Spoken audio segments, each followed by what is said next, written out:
지난주 노예 시차례가 있어서 회의에 참석했습니다. 평소 안면이 있던 목사님과 이야기를 나누는 중에 이 목사님은 퍼실리테이션이라는 프로그램을 목회에 적용하시는 분이십니다. 그래서 자신이 청년들과 성경 공부하면서 이걸 어떻게 적용했는지를 좀 설명을 해 주셨습니다. 여러 가지 이야기들을 하셨는데 그 중에 그분이 하셨던 질문과 대답과 나눔이 있었던 그 장면이 기억에 남습니다. 목사님이 그날 질문을 했던 게 이런 겁니다. 모든 것을 가진 청년이 있을까요? 그런 사람이 있다면 말해봅시다. 이 질문을 던지면서 목사님 속으로 없겠지. 누가 그런 사람을 알겠어? 하는 마음으로 던졌는데 의외로 청년들이 모든 것을 가진 사람이 있다고 막 설명을 하는 거예요. 그 사람들의 이름을 내는데 첫 번째가 저스틴 비버라는 사람이 나왔고, 그 다음에 마크 저커버그가, 그 다음에 김연아가 이렇게 막 등장이 되더라는 거예요. 청년들이 그러면서 이 사람이 더, 내가 말한 사람이 더 모든 것을 가졌다라고 주장했고, 그래서 그 이야기를 듣다가 목사님이 그럼 나는 무엇을 가졌습니까? 라고 물어봤다는 거죠. 이 이야기를 들으면서 사실 페이스북을 창업한 마크 저커버그나 유명한 우리나라의 피겨스타죠. 김연아 씨는 알겠는데 저스틴 비버는 모르겠어요. 그래서 돌아와서 교회에 와가지고 인터넷에 검색을 한번 해봤습니다. 이 사람이 누구인가? 검색해보니까 정말 청년이더라고요. 이제 올해가 만 30입니다. 그런데 이 사람은 가수입니다. 우리로 보면 아이돌 가수 같은 사람인데 16살에 가수에 등단을 했는데 그 16살에 첫 앨범을 냈는데 빌보드 차트 핫 100에 7곡이 들어간 거예요. 이 사람은 포브스가 세계에서 영향력 있는 사람 순위를 밝혔는데 3위에 오른 적도 있습니다. 한 해에 2천만 장의 앨범을 판매한 사람. 그러니까 20대에 이런 걸 했는데 작년 말과 올해 초에 자신이 가지고 있었던 15년간의 작품에 대한 저작권을 팔았습니다. 그 가치가 얼마냐면 2억 달러. 우리 돈으로 2,467억 원에 자신의 이 짧은 기간의 음악 그 저작권을 판 거죠. 이제 만 30입니다. 참 모든 것을 가진 청년이라고 말할 수 있는 그런 사람 아닙니까? 사실 우리 주변에 저스틴 비버 같은 아니면 마크 저커버그 같은 사람들이 있습니다. 성공을 거두었고 실력과 재력을 갖추고 있는 사람, 거기에 외모와 인성까지도 남다르게 갖추어진 사람들이 우리 주변에 있다는 거죠. 우리는 그런 사람들을 부러워합니다. 또 상대적으로 그 사람들 때문에 박탈감도 갖는 거죠. 그럼 우리 스스로에게 한번 물어보십시다. 나는 모든 것을 가진 사람입니다. 여러분은 모든 것을 가진 사람입니까? 아니면 나는 가진 것이 없는 사람입니까? 우리가 읽은 이 본문은 마태, 마가, 누가복음에 다 나와 있는 매우 중요한 본문입니다. 예수님께 영생을 물은 한 사람에 대한 이야기죠. 그런데 그 한 사람에 대한 설명이 마태복음에서는 청년으로 나오고 마가복음 오늘 우리가 읽은 부분에는 어떤 사람, 누가복음에서는 이 사람을 어떤 관리로 이렇게 지칭합니다. 그런데 이 세 복음서에서 공통적으로 말하는 게 뭐냐면 그는 부자였다라는 거죠. 그러니까 정리해보면 이 사람에 대한 입체적인 이야기를 정리해보면 이런 겁니다. 그는 부자 청년으로서 관리했다. 그러니까 이 청년의 신분은 꽤 높은 거고 가진 것은 사람들이 알 정도로 넉넉한 거고 어릴 때부터 뒤에 본문에 나와 있듯이 율법을 지켰던 사람. 그러니까 자랑거리가 매우 많은 사람이 이 사람입니다. 이런 사람들을 우리는 말하죠. 모범생. 흠잡을 데 없는 모범생으로 자라는 사람이 이 젊은 청년 어떤 사람입니다. 게다가 젊기 때문에 앞날은 어떨까요? 창창합니다. 밝다는 거죠. 이런 사람은 훨씬 더 잘 살 가능성이 높은 겁니다. 참 모든 것. 어쩌면 앞에서 우리가 살폈던 저스틴 비버 같은 사람보다 훨씬 더 전도 유명한 사람이 이런 사람 아닐까요? 모든 걸 가졌다라고 할 때 이 사람이 포함될 수 있을 겁니다.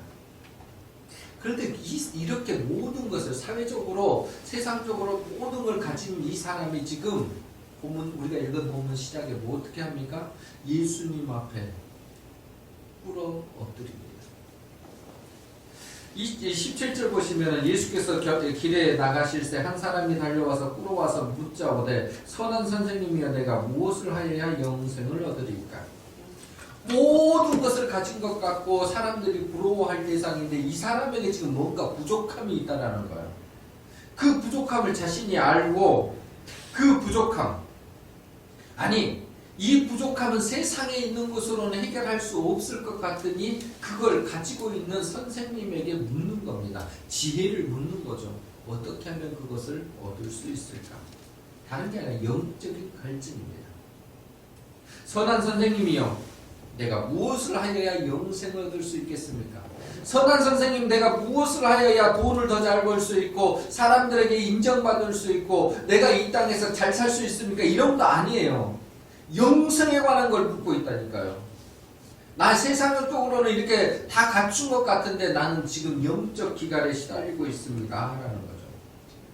여러분 이 모습에서 이 청년의 인생에 대한 진지함을 배울 수 있는 거죠. 얼마나 대단합니까? 가진 것, 누릴 것. 젊은 나이에 이렇게 성공했으니까 흥청망청할 수도 있잖아요. 오히려 더 세상적으로 나갈 수도 있고 사람들 앞에 군림할 수도 있고 나는 이런 정도야 라고 교만할 수도 있는 게 그냥 쉬운 말로 이렇게 살 수 있는 것 아닙니까? 근데 그런 모습이 없어요. 오히려 더 진지합니다. 내게 무엇이 필요한 것인가? 나는 무엇이 부족한가를 깨닫고 있는 거죠.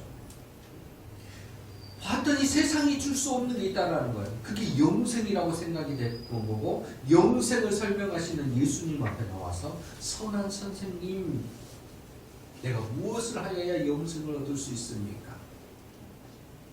묻는 겁니다. 정중하죠. 그런데 이 선한 선생님이요 내가 무엇을 하여야 영생을 얻을 수 있습니까? 라는 이 질문을 하는 이 청년에게 예수님의 대답은 매우 간결합니다. 그리고 먼저 말씀하시는 뭐냐면 십계명, 계명을 말씀하시죠.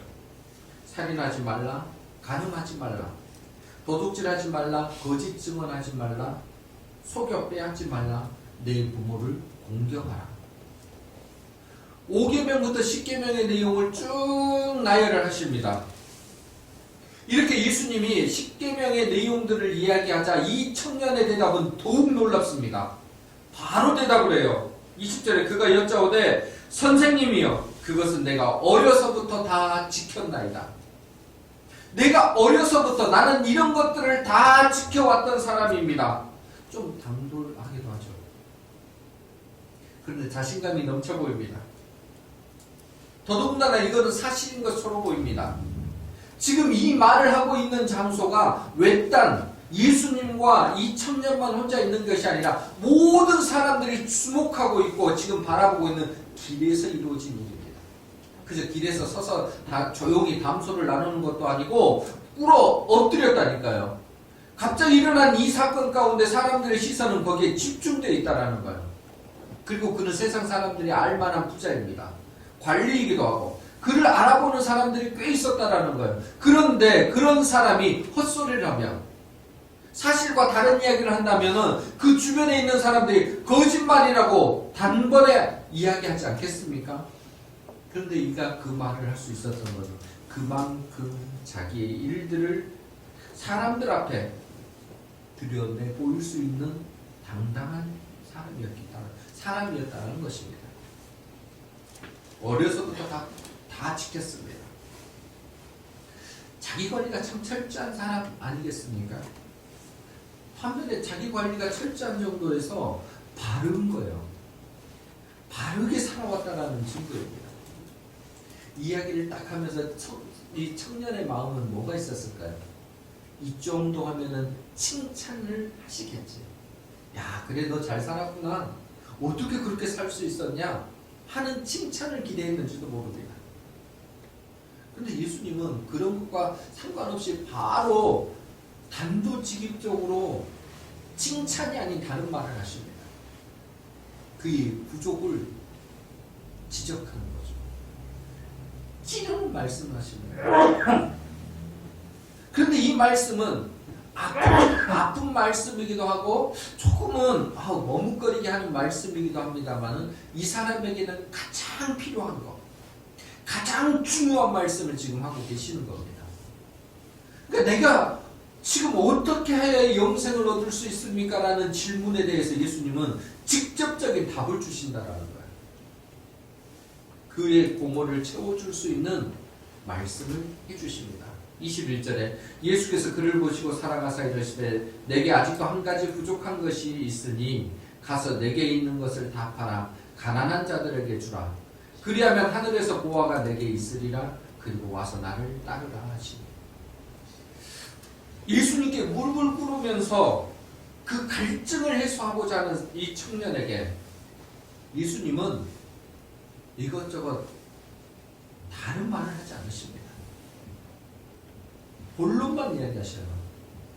진짜 생수를 마실 기회를 제공하시는 겁니다. 모든 것을 가졌고 모든 것에 최선을 다했다라고 나는 그것을 지켜왔다고 하는 이 청년에게 예수님이 그 청년을 보시는 눈은요 안타까운 거예요. 빨리 이것을 주고 싶은 겁니다. 그도 소원하고 있는 그거 영생을 예수님은 주고 싶으신 거예요. 그래서 다른 건 다 빼버리십니다. 그리고 본론의 가장 중요한 것만 이야기하시는 거죠. 사실 이 안타까움은 청년의 질문 가운데서도 나옵니다. 선한 선생님이요, 내가 무엇을 하여야 영생을 얻을 수 있겠습니까? 라는 이 질문. 다른 말로 하면 나는 매우 허기진다라는 이야기잖아요. 나 이 세상에 있는 거 가져볼 만큼 가져봤는데 뭔가 채워지지 않는 그것이 있습니다. 그런데 이것은 선생님이 좀 알려주셔야겠습니다 라는 거죠. 내가 이것을 갖기 위해서 나는 어려서부터 계명도 잘 지켜봤고 정말 세상에 있는 것들로부터 바른 생활을 해봤지만은 영생에 대해서는 모르겠습니다 라는 말입니다. 그래서 예수님께 물은 것 아닙니까? 매우 진지한 질문이면서 어쩌면 또 한편으로는 그 청년의 현실을 보여주는 질문이기도 합니다. 뭔가 지금 채워지지 않는 그것, 나는 그걸 가지고 있습니다 라는 고백이죠. 이것을 아시는 예수님께서 말씀하십니다. 21절은 크게 세 가지로 이야기할 수 있습니다. 내게 아직도 한 가지 부족한 것이 있다. 그것은 내게 있는 것이 너무 많으니 그것을 팔아 가난한 사람에게 주라. 그리고 나를 따르라. 세 가지를 지금 예수님이 말씀하십니다. 그런데 이건 순차적인 것이고 예수님의 이 순차적인 것에 따랐을 때에 너는 영생을 가질 거라는 그 말씀이기도 합니다. 첫 번째 말씀, 내게 아직도 한 가지가 부족한 것이 있다. 이것은 뭐냐면 자기 자신을 정확히 보라는 거예요. 자기 인식입니다. 내가 지금 어떤 상태인지를 알아야 그것에 그 다음 상황으로 건너갈 수 있기 때문이죠. 여러분, 나를 가짜로 만들어 놓으면은요, 가짜가 나를 지배해버리면은 내 자신을 볼 수가 없습니다. 나는 그런 척하고 살고 나는 그런 모습인 것처럼 살다가 진짜가 뭔지도 이게 내가 가지고 있는 건지 아닌지 그런 상태도 모르고 있다가 인생을 마칠 수 있습니다. 뭘 모르면요? 나를 볼 줄 모르면, 나를 정확히 진단할 줄 모르면 그 진단할 줄 모르는 것 때문에 갈 방향을 제대로 찾지 못하는 거예요. 그래서 예수님이 그 청년에게 지금 너의 현실은 이거야라고 정확히 지적하십니다. 그게 뭐예요? 너 한 가지 부족한 건 맞아. 너 스스로가 영생이 뭔지 물어봤잖아. 그게 정말 가장 부족한 거야 라고. 너 가장 중요한 걸 빼먹고 사는구나. 그 질문에 답을 주시는 거예요. 지금 너를 자세히 보라는 이야기죠. 그래 봤어? 그럼 두 번째 이야기입니다. 이거는 해결 방법이에요. 첫 번째 그 공허한 상태, 자기의 상태를 해결할 수 있는 두 번째 방법이 뭐냐면 너무 많은 것을 가지고 있으니 팔아서 가난한 사람에게 주라는 거죠. 지금 네가 붙잡고 있는 그거, 네가 들고 있는 그거, 사람들로부터 인정받는 그거 때문에 영생이 내게 오지 않는다라고 이야기하십니다. 너무 많은 걸 붙잡고 있기 때문에 너 그거 영생을 갖기에 너무 부족한 상태가 됐어. 아니 너무 과한 상태니까 그거 좀 내려놓고 그걸 내려놔야 진짜가 보이기 시작한다는 거예요. 예수님의 해결 방법이에요. 그리고 그 다음에 앞으로의 갈 방향을 설명하십니다. 세 번째는 나를 따르라. 아무렇게나 예수님을 따라갈 수가 없거든요. 무거운 짐을 지고 예수님을 따라갈 수는 없거든요. 세상의 것들을 다 짊어지고 예수님 내가 따르겠습니다라고 말을 한다 한들 그게 따라지는 게 아니거든요. 왜요? 나를 붙잡고 있는 거, 나를 끌어당기는 세상의 것들이 너무 많으면 예수님을 따라갈 수가 없기 때문입니다. 예수님을 따른다라는 그 말에는 영생의 길이 그곳에 있다라는 말입니다. 예수님께서는 지금 이 청년을 21절 상반절에 있는 것처럼 그를 보시고 사랑하사 이르시되 얼마나 그를 귀하게 여기셨는지 사랑한다라고 성경이 기록하고 있어요. 그러면서 이야기를 해주는 거죠. 이 말을 들은 청년 참 예수님이 책망이 아니에요. 이 말은 명령입니다. 그런데 이 명령 가운데는 사랑이 담겨있는, 애정이 담겨있는 이 말이라는 거예요. 근데 여러분 이 본문을 보시면서 한 가지 궁금한 게 있으셔야 합니다. 왜 예수님은 10계명을 이야기하시는데 다 이야기하지 않으시고 1계명부터 4계명은 빠뜨리시고 5계명부터 10계명만 이야기를 하셨을까? 아니 우리 생각에는 아니 1계명부터 4계명도 매우 중요한 거 아닌가? 근데 왜 5계명부터 10계명만 이야기하셨을까? 6계명. 어쩌면 이스라엘 백성들은 우리는 선민이고 하나님의 사람들이기 때문에 하나님에 대한 건 잘 지키고 있어 라고 생각해서 그랬는지도 모릅니다. 근데 제가 볼 땐 다른 의도가 있는 것 같아요. 이 청년은 보이는 것에 대해서는 잘 지키려고 했고 사람들에게 그것을 잘 드러내려고 했습니다. 그런데 하나님에 대한 것, 하나님은 보이지 않으시는 분이십니다. 그런데 세상을 다스리시는 분이시죠. 근데 그 하나님에 대해서 내가 어떤 마음을 품고 있고 어떻게 하는 것은 드러나는 것이 쉽지 않습니다. 다 뭐예요? 속에서만 나타나는 것이죠. 5계명부터 10계명은 드러나는 거예요. 실제 행동으로 나타나야 그게 지키는지 안 지키는지를 알 수 있는 거니까. 지금 예수님께서 말씀하시는 이 어쩌면 10계명의 두 개의 핵심인 거죠. 하나님 사랑과 이웃 사랑. 그런데 하나님 사랑에 대해서는 언급하지 않으시고 이웃 사랑만 지금 이야기하시는 거예요. 청년이 그것을 나는 다 지켰습니다라고 이야기합니다. 근데 뒤에서 우리가 확인할 수 있는 건 뭐냐면 이 청년은 하나님 사랑에는 실패한 사람입니다. 왜 하나님 사랑에 실패를 했냐면 첫 계명부터 어겼거든요. 첫 계명이 뭡니까? 너는 나 외에 다른 신을 두지 말라. 너는 나 외에 다른 신들을 두지 말라. 우리가 지난주 말씀에서 배웠듯이 우상에 대한 이야기를 나눴지 않습니까? 하나님 대신에 다른 것을 두는 게 우상이다. 이 청년은 뒤에서 우리가 살펴볼 수 있듯이 재물을 그 위에 두었던 겁니다. 그리고 우상을 섬기는 거죠. 그러니까 1계명을 이야기하면 벌써부터 그는 낙담하고 좌절할 수밖에 없는 거예요. 보이는 것은 잘 지켰습니다. 여기서 우리가 알 수 있는 게 있습니다. 지금 예수님께서 우리를 현실 자각시키면서 무엇을 원하시는지, 지켰다고 다 행할 수 있다라고 말하지만 우리에게 그것이 부족한 거죠. 지킬 것과 지키지 않는 것, 적당히 나누어서 나는 이거 정도는 하고 있습니다 그러는데 예수님은 그게 아니다라는 걸 지적하신 겁니다. 뭘 원하실까요? 전심입니다.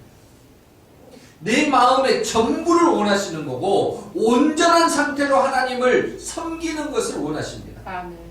하나님을 사랑하고 이웃 사랑하는 거라면 그게 똑같은 모습으로, 그게 보이는 것이든 보이지 않는 것이든 동일한 마음으로 나타내는 것을 하나님은 원하시는 거죠. 예수님은 그것이 없는 청년을 지금 지적하고 계시는 거예요.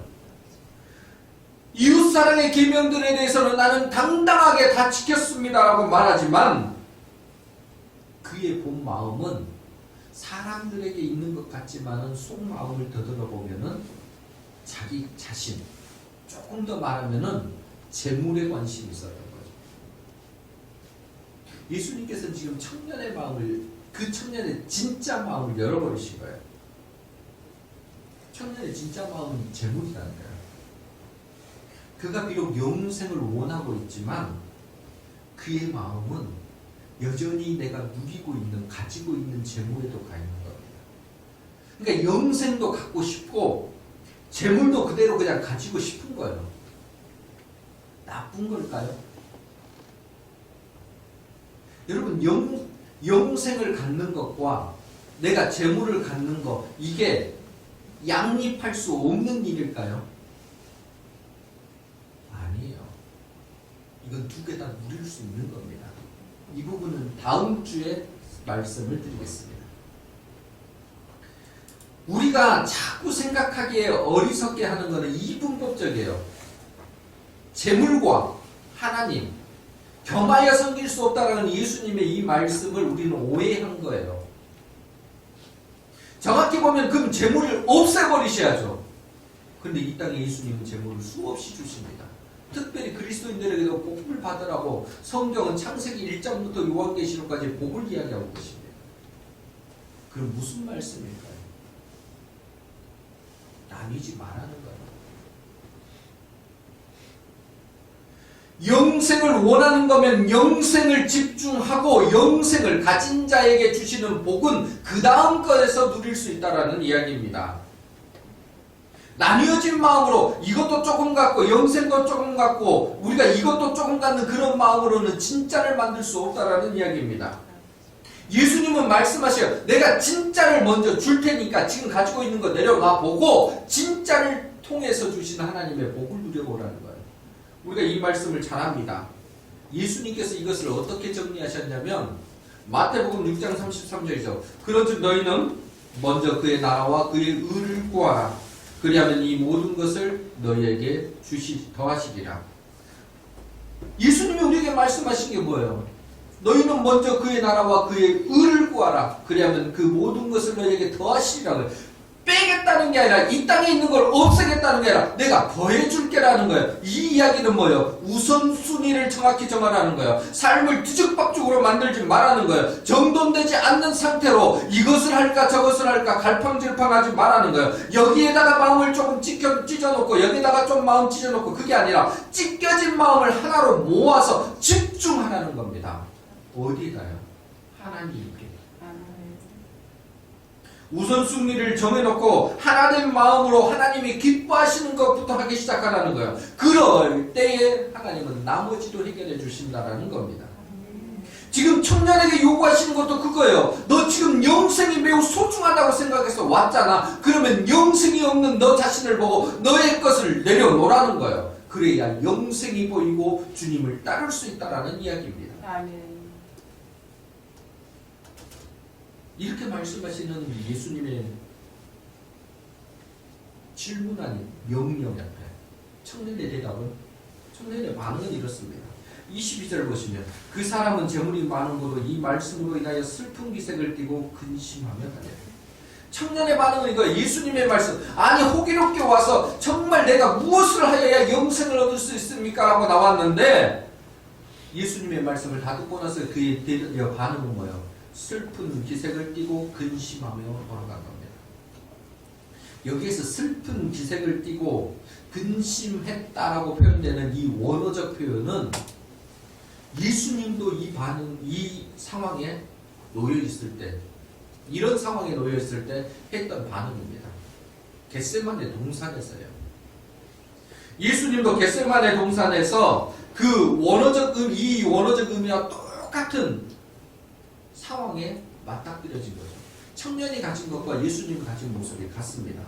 마태복음 26장 37절과 38절 보면 이렇게 되어 있습니다. 베드로와 세베대의 두 아들을 데리고 가실새 고민하고 슬퍼하사 이에 말씀하시되 내 마음이 매우 고민하여 죽게 되었으니 너희는 여기 머물러 나와 함께 깨어 있으라. 지금 이거는 겟세마네 동산에서 십자가를 지시기 전에 겟세마네 동산에서 제자들과 함께 기도하러 가시다가 나머지 제자들은 그 산 아래에 두고 베드로와 세베대의 두 아들 야고보와 요한을 데리고 예수님께서 더 위로 올라가시는 거예요. 그리고 그곳에서 말씀하십니다. 나 너무 고민되고 슬퍼한다. 내가 육신의 생명을 내어놓고 십자가를 져야 되는데 이게 너무 고민되는 상황이고 나는 슬픈 상황이야. 너무 힘들어. 그러니까 나 이 고민 때문에 죽게 되었으니 니들 좀 나를 위해 기도해라. 주님도요. 육신의 생명을 내어놓아야 되는 그 순간. 어쩌면 선택의 순간이죠. 새로운 길을 향해 가는 거. 하나님의 뜻을 구할 것인가? 아니면 내 육체의 뜻을 구할 것인가의 갈림길에서의 모습입니다. 고통스럽죠. 예수님도 고통스럽다고 말씀하시고 그게 고민된다라고 말씀하셨습니다. 그런데 그때 예수님은 어떻게 하셨습니까? 모두를 살리는 방향, 하나님의 뜻을 이루는 방향, 내 육신을 내어놓지만 온 인류에게 구원의 영생의 은혜를 부어주시는 것으로 받고 가셨다는 거예요. 그걸 선택하셨습니다. 그런데 청년은 어떻습니까? 정반대의 선택을 합니다. 정반대의 선택을 하는 이유를 설명을 해줍니다. 재물이 많은 거로. 내게 재물이 많은 거로 이것을 내려놓지 못했다라는 겁니다. 여러분, 이 모습이 청년의 본 모습입니다. 진짜의 모습은 이거예요. 재물이 많은 거로 이게 자기 마음을, 자기의 보이는 것이든 보이지 않는 것을 가장 채우고 있는 본 모습이라는 거예요. 하나님보다 재물을 더 사랑하는 이 표현 아닙니까? 그런데 예수님이 이것을 꼭 집어 보여주시기 전까지 아마도 이 사람이 몰랐을 수도 있습니다. 나는 잘하고 살고 있다고 생각했는지도 모릅니다. 왜요? 늘 그렇게 살는 사람들이 칭찬했고 그렇게 살았더니 잘 됐거든요. 인정도 받았고 지위도 올라갔습니다. 그런데 진짜가 보여지자 낙심하고 실망합니다. 나의 본 모습이 보여지자 어떻게 할 바를 모르는 거예요. 그래서 고민하게 되는 겁니다. 이게 진짜인가 아닌가. 슬픈 기색을 띠고 근심하는 거죠. 여러분, 우리에게도 슬픈 기색과 고민하는 상황이 닥칠 수 있습니다. 어려운 상황이 되고 이것을 선택할까 저걸 선택할까, 지금까지 내가 간 길을 제대로 해야 될까 말아야 될까, 수많은 선택의 기로들이 있잖아요. 그런데 여러분, 이럴 때 우리가 선택을 잘하지 않습니까? 그럼 새로운 삶이 시작이 되죠. 바른 선택을 하면 우리에게는 영생의 일들이 일어나고 영생을 주신 주님께서 우리에게 부어주시는 복을 누리게 되는 거죠. 진짜를 갖게 되는 기회가 생깁니다. 여러분, 성경에는 이런 진짜를 가진 사람들이 많습니다. 대표적으로 나온 사람이 세기장 삭개오예요. 삭개오 그러면은 로마 사람들 대신해서 자기 동족들의 세금을 거두는 악랄한 자입니다. 사람들이 다 싫어합니다. 이 삭개오는 재물이 최고였어요. 재물을 모으는 것이 인생의 낙이었는지도 모릅니다. 그래서 재물을 모으고 모았는데 사람들은 그를 매우 싫어했습니다. 그런데 그 삭개오가 예수님을 만나고 변화가 됐습니다. 진짜를 보니까 가짜가 의미가 없어지는 거예요. 진짜를 만나고 보니까 내가 정말 뭐하고 살았나 싶은 거예요. 그래서 가짜를 내려놔버립니다. 가짜를 잡은 손은 이건 필요 없다라고 내려놔버리고 진짜를 잡기로 결정합니다. 누가복음 19장 8절에 이렇게 기록되어 있죠. 삭개오가 서서 주께 여짜오되 주여 보시옵소서 내 소유의 절반을 가난한 자들에게 주겠사오며 만일 누구의 것을 속여 빼앗은 일이 있으면 내 갑절이나 갚겠나이다. 이 표현은 예수님이 말씀하셔서 그럼 제가 한번 가난한 자들에게 내 소유의 절반을 주겠습니다. 그런 표현 아닙니다. 먼저 고백한 거예요. 예수님을 만나고 나서 삭개오가 바로 고백한 겁니다. 내 소유의 절반을 가난한 자들에게 주겠습니다. 진짜를 보고 나니까 가짜는 지금 이게 있으나마나 일이 된 거예요. 내려놔도 되겠다는 생각이 든 겁니다. 그리고 나는 진짜를 따르겠다는 거예요. 이렇게 고백하자 예수님이 말씀하십니다. 오늘 이 집에 구원이 이르렀다. 삭개오의 이 모습, 생명의 주인이신 예수님을 만나고 보니까 그 생명 자체가 나를 살리는 일이 되는 거고 그 생명이 있으면 모든 것을 가진 사람이 될 수 있겠다라는 그런 확신이 든 겁니다. 그래서 소유를 내어놔버린 것입니다. 그런데 오늘 본문의 청년은 어떻습니까? 자신이 가진 그 재물로 말미암아 슬퍼하고 근심하다가 원래의 자리로 가버렸습니다. 시도는 매우 좋았거든요. 새로운 시도. 나의 그 부족한 영생을 채워보려고 영생을 가져보려고 하는 시도는 좋았는데 가진 것을 놓지 못하는 일로 말미암아 그는 돌아가 버렸습니다. 나뉘어진 마음 속에서 갈등하다가 변화의 기회를 놓쳐버린 거죠.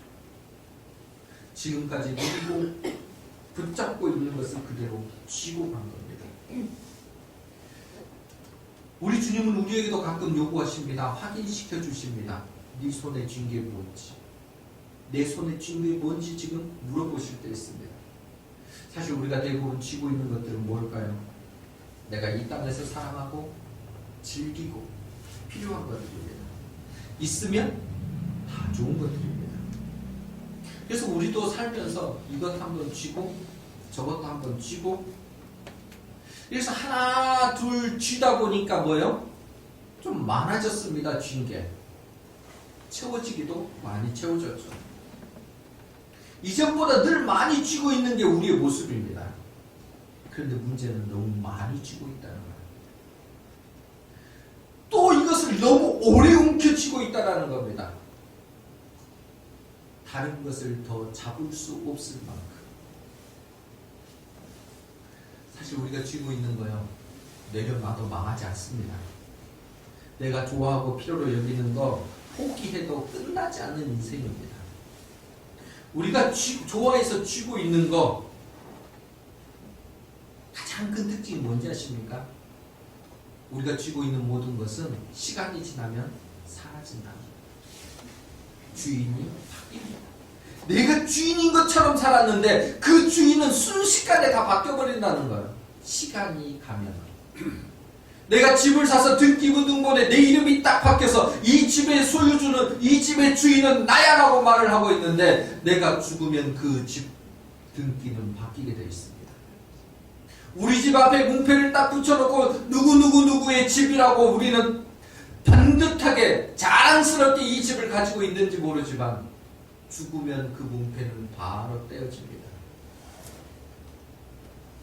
죽으면 다른 사람이 그 건물의 주인 행세를 합니다. 그도 시간이 지나면 그 건물 주에서 내려와야 합니다. 확인해 보십시오. 내가 지금 쥐고 있는 거 시간이 가도 유지될 수 있는 것인지, 지금 나를 유익되고 편리하게 해주는 것이 정말 영원할 것인가 장담하실 수 있습니까? 영원한 것을 붙잡을 수 있는 지혜자가 되시기를 바랍니다. 네. 우리 눈에 보이는 건 한순간입니다.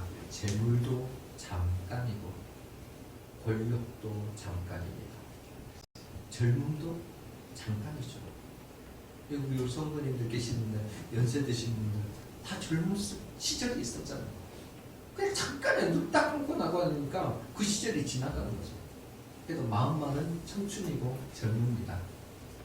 그렇다고 해서 우리 육신이 젊은 건 아니죠. 재물을, 권력을, 젊음을 가졌다 그래서 모든 것을 가진 것처럼 착각하지 마십시오. 그런 것들은 잠시입니다. 우리는 영원한 것을 보고 잡을 수 있는 사람들이 되어야 합니다. 아멘. 본문에서 예수님은 슬픈 기색을 하고 근심하며 돌아가는 청년을 그런데 잡지 않으십니다. 야, 가지 말고 내 말 좀 다시 한번 들어봐. 야, 너 내게 왔던 그거 그 마음으로 다시 한번 생각을 해봐. 공면하지 않으십니다. 또 다른 제안을 하지도 않으십니다. 오늘 예수님이 하신 말씀은 명령이기 때문입니다. 명령을 듣지 않으면 그 명령을 듣지 않는 책임은 그에게 갈 수밖에 없습니다. 영생을 얻기 위한 자에게 예수님이 주시는 것은 명령뿐입니다. 주 예수를 믿으라. 명령입니다. 그리하면 너와 내 집이 구원을 얻으리라.